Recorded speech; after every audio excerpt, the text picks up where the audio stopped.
it like to sail to New York with some of the world's most celebrated authors, journalists, and presenters? We asked those who attended last year's festival to reveal all. On the panel today, we have Lucy Perrin, the commercial editor for Times Expert Traveller, authors Victoria Hislop and Mark Billingham, and Cunard's entertainment director, Kat Kennedy, on this unique experience, the talks that really stood out, and be first to hear who will be joining the newly released 2022 cruise. Be sure to use the chatbot function here on Swapcard, where we have the team from the Times responding live to any questions you have. And now, over to the panel. Hi everyone, I'm Lucy Perrin, editor of Times Expert Traveller. Today we'll be talking about the amazing literature festival at sea that's just launched for 2022. So kindly joining me today are two best-selling authors and Cunard's fabulous entertainment director, who all went on the sold-out cruise in 2019, which probably feels like a lifetime ago right now. So let's go to Victoria first. Hi, I'm Victoria Hislop and I'm a novelist, and I write mostly about modern Greece, the 20th century, the turbulence of famine and disease and occupation, very cheerful subjects, but I turn them into stories of survival and optimism. And I was very lucky to go on that first cruise, had a superb time, and I couldn't recommend it highly enough to anybody who's considering it. Thanks, Victoria. Mark? Hello, I'm Mark Bellingham. I write crime novels, so I mostly write about murder. But there's a smattering of country music and a few jokes. And I also was talking about murder on that first literature festival at sea, and will be doing so again. Brilliant. And last but definitely not least, we've got Catherine. Hi, I'm Catherine Kennedy, and I have worked at sea for about 10 years now. I was very lucky to be the entertainment director on Queen Mary 2 when we did that first Cheltenham Literature Festival at sea in 2019, and had the amazing opportunity to work with people like Victoria and Mark. Amazing. It's great to have you all here. Catherine, I think you're probably the perfect person to describe to everyone in a nutshell what the Literature Festival at Sea is actually all about. Yeah, so basically what we've done is we've taken all of the main elements of the Cheltenham Literature Festival and we have combined them with an elegance of a transatlantic crossing on Queen Mary 2. So it's a week packed full of events, from large scale lectures to small intimate workshops, and it's an incredibly immersive experience. So not only do you get to see some amazing speakers on stage every day, but you have the same transatlantic experience as them doing, and obviously having the opportunity to meet them as well. And as well as all the incredible events put on by the Cheltenham Literature Festival, you also have all of the entertainment from the ship as well. So you could find yourself during the day seeing some amazing lectures, and then in the evening going to a West End style production. So it is an incredible experience. So I'm interested to hear, Victoria and Mark, how did you guys find it? Had either of you been on a cruise before this? Well, I always thought got seasick, so I would never have gone on a cruise. But of course, on the Queen Mary, it's so huge that you hardly even feel yourself being on the sea. And to be honest, I think it was one of the happiest weeks of my life, and I genuinely mean that. It was utterly relaxing. I met some amazing people. Anybody sensible as a writer who is giving a talk will also go to hear other people, and that for me was a very enjoyable part of it. And meeting lots of people on board who were committed fans and readers, and a lot of them writers, actually, people who were wanting to write their own books. And in fact, the other day I had an email from a lady I met on board who's now having her first book published. So it was a very rich experience at many different levels, and I absolutely loved it. It was a privilege to be on board. Thank you. We're so glad you enjoyed it. How about you, Mark? What did you think of it all? Yeah, I mean, I can only echo what Victoria has said. I'd never been on a cruise before, and I'm really not a good sailor. I'm not good on the ocean, so I was a little bit nervous. But like Victoria said, you just forget that you're on a boat. You're just on this amazing sort of huge, luxurious hotel, is what it feels like. I mean, obviously, you look out at the ocean every day and remind yourself you're on a boat.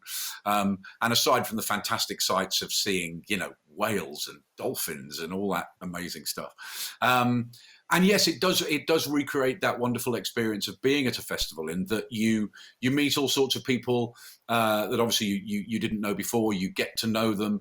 One of the wonderful things about the Cheltenham Literary Festival that people may not know is it has the best green room of all the festivals in the country. There's always the most amazing food and the most amazing atmosphere, and you can just times that by 100 when you're on this amazing boat or ship. I'm never quite sure what we're supposed to call it. But yeah, I met some amazing people. Like Victoria, I'm still getting emails from people I met on the boat or who came to the workshop I did on the boat and whatever. And that's wonderful. And, I'm still in touch with so many of the people I met during that week. And it was a wonderful week. Was one of the best weeks I've ever had as well. Great, thanks guys. It's nice that you met so many interesting people on board, and even better to hear that you're still in touch as well. I think it must be really special for your readers to have that experience. So we are now going to play a video, because I just want to give everyone who's watching at home a bit of a taster of what it's all about. And I don't think you three have actually seen this before either, so there is likely to be some nice memories on there too.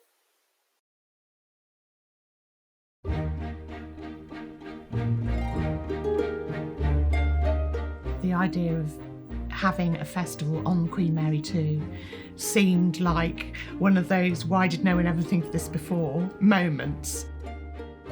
I think the readers are the greatest joy. The people who would come to take a week-long voyage just to talk about books, it's heaven.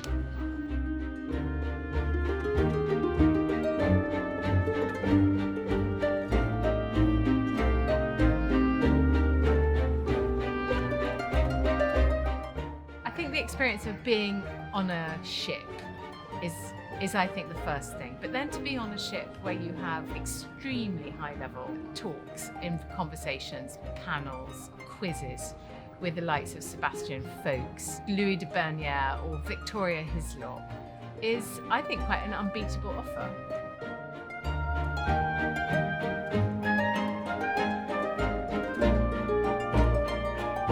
It seems to me that you get two fantastic things for the price of one. You get this lovely sort of leisurely wander across the ocean, but you get a sort of great variety of different book events that you can choose from as well. So it's a strange and brilliant cocktail, I think. They're literally on the ship.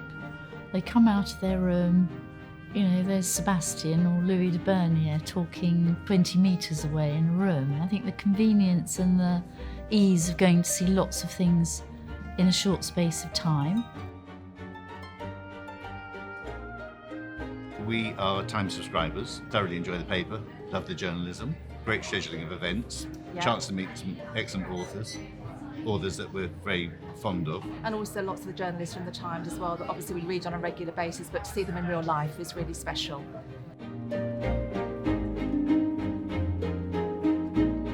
Of course, above all, like all good literary festivals, go to events that they wouldn't have expected to go to find things that surprise them.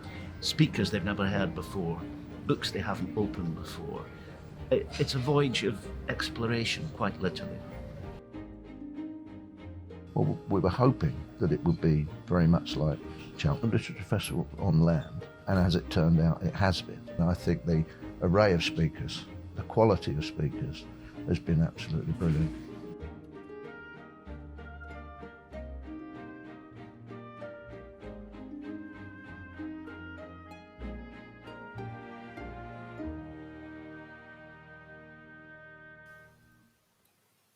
How is that? Did it bring back some memories for everyone?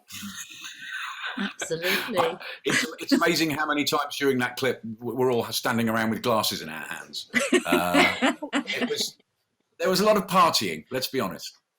I have heard that you guys were all fans of the nightclub. Yes, I think we rather hogged the karaoke. didn't we? The writers. Oh, the karaoke was fantastic fun. I That think it took might have most been of us a few days to pluck up the courage to go do it. But then it was like, you will take this microphone out of my cold, dead hand by the end of it. it might have been the longest running karaoke I think we've ever had on Queen Mary 2, actually. It was very impressive record. competitive. Yeah. Any songs that you can remember? Any songs? Any songs? I Any top hits from anyone? I Will Survive, I think. That's always my karaoke favourite. But yeah, there were some historic moments.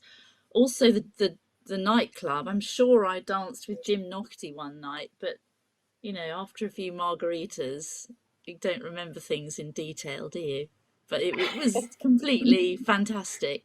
I have to mention the gym. Sorry to change that. That is the other end of the day for me, because one of the things I was a bit worried about, because I exercise every day at home, was, am I just going to eat, drink, and just generally, get unfit? But actually in the morning, every day, I somehow found the energy to go to the gym, which is fantastic. It was a real surprise to me to see this enormous range of machines and, running and bikes and weights and all that. So, and lots of us ran round the deck every day. Some of us more times than others, but you really could, enjoy exercise as well as, having a bit of a kind of let your hair down time at the other end of the day.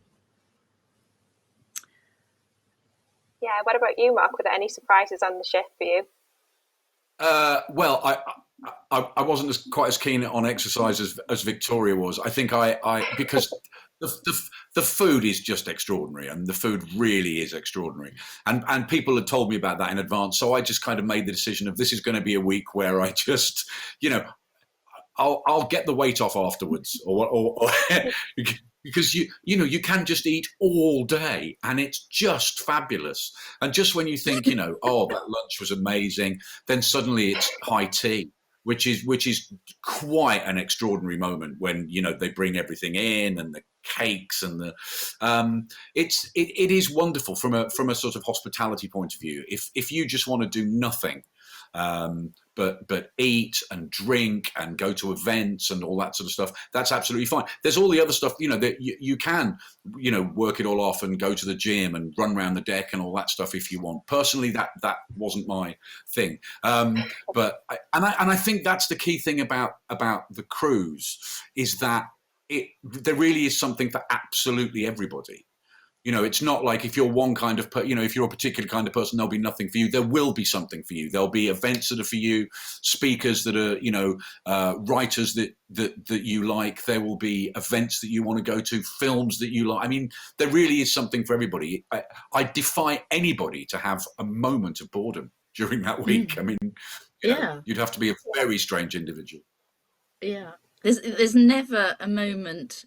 There wasn't a moment in the whole week where I sort of thought, what shall I do now? And if there ever was a moment when I had 30 minutes of sort of quiet time, I went to the library, which was another really beautiful space. I mean, absolutely exquisite library, right at the front of the ship, I think it was. So you got these views from the window. There must be one of the most beautiful libraries in the world. Unbelievable. It is a stunning library. We've got over 10,000 books in the library on Queen Mary 2, and as you say, it's right at the front, so it's just underneath the bridge. So the views that you get from the library are exactly the same views that the captain gets when he's driving the ship. It is incredible. Yeah. And Kat, you've got a brilliant job, and I'm sure you've been on loads of different ships as a result of that, but what do you think it is about the QM2 in particular that makes it such a special, iconic ship for people to be sailing on? She is. She's a beauty. Well, Queen Mary 2 is the world's only true ocean liner, so she is one of a kind and absolutely iconic. We always get such a special welcome whenever we sail into any port, really, because she's so well known all over the world. We have first-class entertainment from all over the world, song and dance spectaculars in the theatre in the evening, and our theatre would rival any that you would see in Broadway or the West End. We have, as Mark said, really so much going on throughout the day. that there really is something for everyone. And we always say on board, you can do just as much or as little as you like. So we have a daily program that goes out every day, and some people will spend hours highlighting absolutely everything that they want to go to. And I know others will just go to the library or find a quiet nook somewhere and read a book, or just literally sit and watch the ocean, which is another incredible thing. I mean, Mark already touched on the food, but you cannot get enough of eating and drinking on board the ship. The food and service is second to none. And also these days in the real world, there is barely any opportunity to sort of dress up and put your glad rags and your finery on, and having those gala evenings on board the ship as well. It really hails back to another time and makes you appreciate the tradition and the history of a transatlantic crossing. And I know that transatlantic crossing on Queen Mary 2 is a bucket list thing for so many people to do, but combining that with the Cheltenham Literature Festival, it does really make it a once in a lifetime experience. Yeah, and just on those events, so if you book through the Times, there's some exclusive events that you can get access to, which are brilliant. I think both Mark and Victoria, and maybe you as well, Catherine, were at the cocktail night on the first night. Can any of you remember that? How was that? Yes, I think Catherine just mentioned something that I really enjoyed about it, which was this dressing up. You know, you didn't turn up to something. I mean, we've all been wearing tracksuit trousers and, you know, pretty casual clothes for the last year. And that was really the last time that every single I mean, sometimes I had to change several times a day for different reasons. And that was really fun for women, I think, particularly. And, you know, women all love to see men in black tie. Frankly, you know, they all look great in it. So that cocktail party was a sort of lovely first glimpse of what we were, you know, what we were going to experience for the rest of the week, you know, and it was cocktails. Good word. You know, we actually all drank cocktails, and how elegant it was. What a treat. You know, I yearn for just one of those right now. But we were doing it night after night, and it almost became, oh, this is normal life. We dress up, we put, you know, glittery clothes on and drink, you know, martinis. I mean, really quite dreamlike now when I look back on it. Feel like a Bond girl every night. Yeah, and all the men in their black tie pretending they're James Bond. We all, you know, all walking around. Oh no, of course we do. That's what we do. So we all walked around on those gala nights in our black tie, going, Goldfinger. But that cocktail evening was the sort of first chance everybody got to meet each other as well, which was really important. It's a really nice icebreaker. All the writers get to meet each other. All the readers get to meet all the writers. We all find out who everybody is. And then you spend the rest of the week sort of cementing those relationships, which is fantastic. But one of the things you talked about, all the events that are on every day. I'm a real planner. I'm kind of really anal about that stuff. So I love getting that thing every day, that sort of digest, which tells you what's on every single day, and planning my day. Well, at 9:25, I'm going to be doing that. And then at 10:15, I'm going to be doing that. And apart from all the wonderful sort of highbrow events, there's a fantastic pub on board.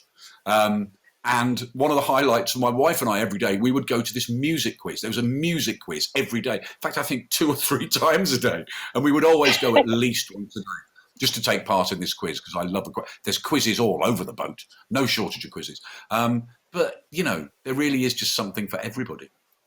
Yeah. And there was Mark, you did a fantastic quiz for us.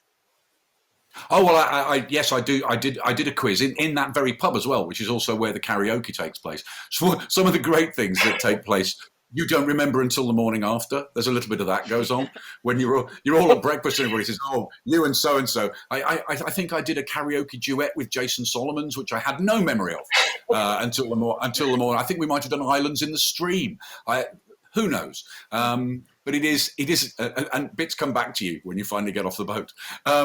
But it is just amazing, and to be at sea looking at the Statue of Liberty and all that. I mean, you know, I've just never done that stuff before. I've been at literary festivals. I've been at many literary festivals, as of course has Victoria, but never one like this. No, it was unique. And the crossword, the daily opportunity to have a kind of few guiding moments from the chap who sets the Times crossword. You know, that was an addiction for a lot of people. Going each day to sort of learn how you solve those cryptic clues. Again, I didn't know that there were those music quizzes. I think there were so many things going on that you sort of picked your own program. I have to tell Mark, though, I do have photographic evidence of you singing your karaoke duet with Jason Solomons. So Just I'll keep send those it to you. yourself, Victoria. Keep those to yourself. We What's mentioned that Jason word? Solomon. We mentioned Jason Solomons, who's who's a film journalist, and not only does the ship have an amazing theatre, it has an amazing cinema. And some of my favourite events that week revolved around the films that were being shown and the events and discussions based around the films, and that will be happening again on the next cruise and the cruise after that as well, I think. And were there any speakers that you guys really loved? I know there were some amazing guests on board. Obviously, we had Emma Tucker, who's now the editor of The Times. We had Louis de Bernier. Who really sticks in your mind? For me, it was going to listen to Ben McIntyre talking about his Oleg Gordievsky book. I mean, Ben McIntyre is a fantastic performer, as well as being staggeringly knowledgeable about his period, and that was a very electrifying hour for me, because you learn a lot and you come out sort of fizzing with his enthusiasm. So he's great, and I always go to listen to Louis de Bernier because we share a love for Greece. So yeah, I mean, I went to as many as I could, and of course Mark is a fantastic speaker, that goes without saying, because he's very entertaining as well. And I think everybody who was invited to speak, to some extent, is an entertainer as well. Although we're all quite good on paper, we're all, I think, the festival picks people who will also give a good talk, and I certainly didn't see anybody dropping off to sleep in anything that I went to. So it was always very lively. No, I think Victoria's bang on. There are plenty of writers whose books are wonderful, but actually you wouldn't want to watch them speak for more than 30 seconds. And the festival does not invite those people. Everybody is an entertainer. You have to be. You absolutely have to be. And there were some wonderful events. Sebastian Faulks is always amazing value. I enjoyed seeing him speak. Peter Kemp did an amazing presentation on the history of detective fiction, which of course is my thing. So I was hugely interested in that. All the stuff Jason did about film, and there was an event every morning that we all took part in once or twice, where basically you had the morning papers, and it was a sort of what the papers say that happened every morning, and those events were always great and very funny. There were a lot of very informative events, but also a lot of just hugely funny events. And there's always great stuff. Often you're just spoiled for choice, absolutely spoiled for choice. There are events I couldn't get to go to because there was another amazing event happening at the same time. So people who are coming on the cruise are going to have some very difficult decisions. I also love the panel discussions. I thought the opportunity to have so many different speakers on stage talking about a specific subject, whether it's crime or whatever the subject of the day was, to have so many inspirational brains, incredible people sparking off each other's ideas as well. I thought that was a brilliant experience, as well as just the individual speakers and their own lectures. And we mustn't forget Anna Murphy's amazing talks and workshops, which I think Mark probably won't have gone to, because I think they were fairly specifically aimed at the women on board. She's the fashion editor of the Times, obviously, and she was so inspiring. Telling a lot of us how to dress better, which is a very basic thing. Her sort of message on board was really, let's not wear black all the time and every day. How to sort of stop yourself always drifting towards this kind of safe colour. And I attended a few of her events, and they were really just unique, and came home and slightly revolutionised my wardrobe, which wasn't something I expected, because she really does know her stuff. And that's something, again, totally unexpected for me from the cruise. Brilliant, thank you. I think we also have to talk about the destination. So you set sail from New York to Southampton, and that's going to be exactly the same in 2022. do you have any recommendations for what people can do if they want to fly out a few days before and explore New York? Wow. Personally, I literally flew to New York and then went straight to the Queen Mary, so I didn't enjoy that part of it, but perhaps Mark did. Oh no, we definitely had a few days in New York, and we just it's a great city to wander about. I mean, we wandered about so much, I just had blisters by the end of it, because it's just an amazing city to wander about. And you know, every 30 seconds you're seeing something amazing. There's obviously all the touristy things if you want to do those, you know, the museums and the galleries and the Statue of Liberty and all that sort of stuff. But we just wandered around and feeling like we're in a movie.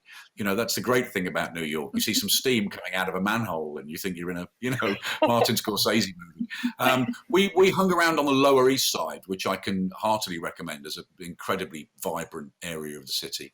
That is an amazing perk, actually, is just to have that, to have New York at the end of it. You know, it's fantastic. I have to say, Victoria, I wish I'd known those Anna Murphy events were how to dress better. I would have gone. Oh, look at you in your black pullover. You know, you'd be wearing red, like I think. Look, I was pretty blouse.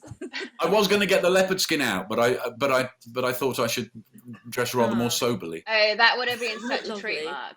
Would have enjoyed that a lot. The bottom half is a leopard skin leotard, but we're not going to go. We're not going to go there.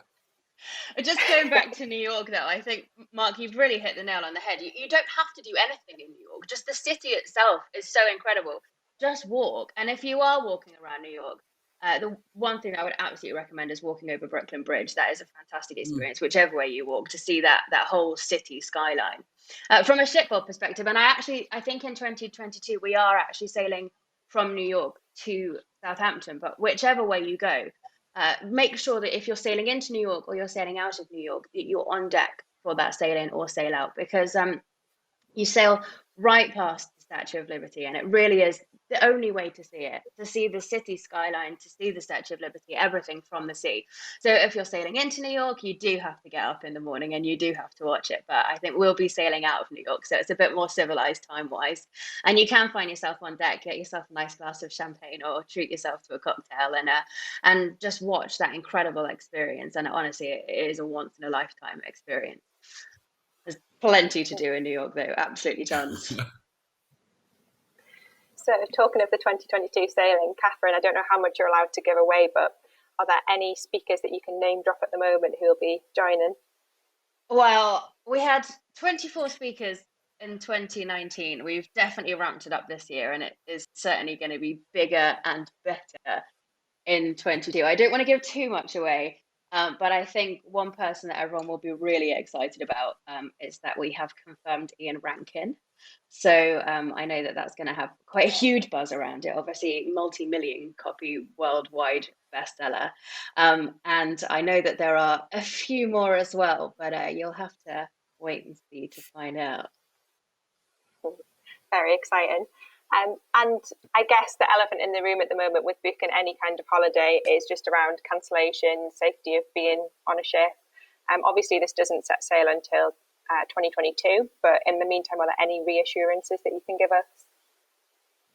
Yeah, it's been a very strange time for the world, and the cruising industry certainly has been no different for that. But we have comprehensive plans in place, and we are working on comprehensive plans at the moment to make all of our ships COVID safe.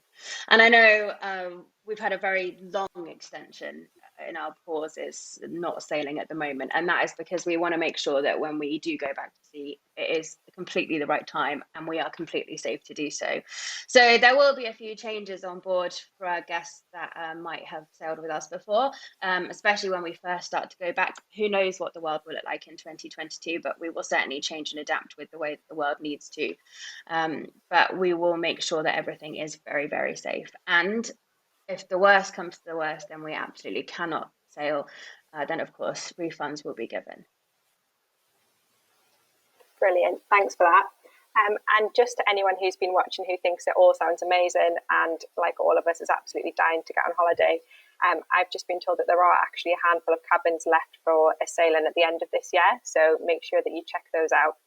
And also just again, In terms of the 2022 sailing, there are lots of exclusive Times events. So if anybody would like to book with Times Expert Traveller before March, you'll get all of those additional events included. And I believe there is going to be a URL and a phone number on the screen. So yeah, make sure that you use that and quote Times to book. So yeah, one last question for all of you. I'm sure we all know the answer, but would you do it again? I am doing it again. I mean, I had to. You try and stop me.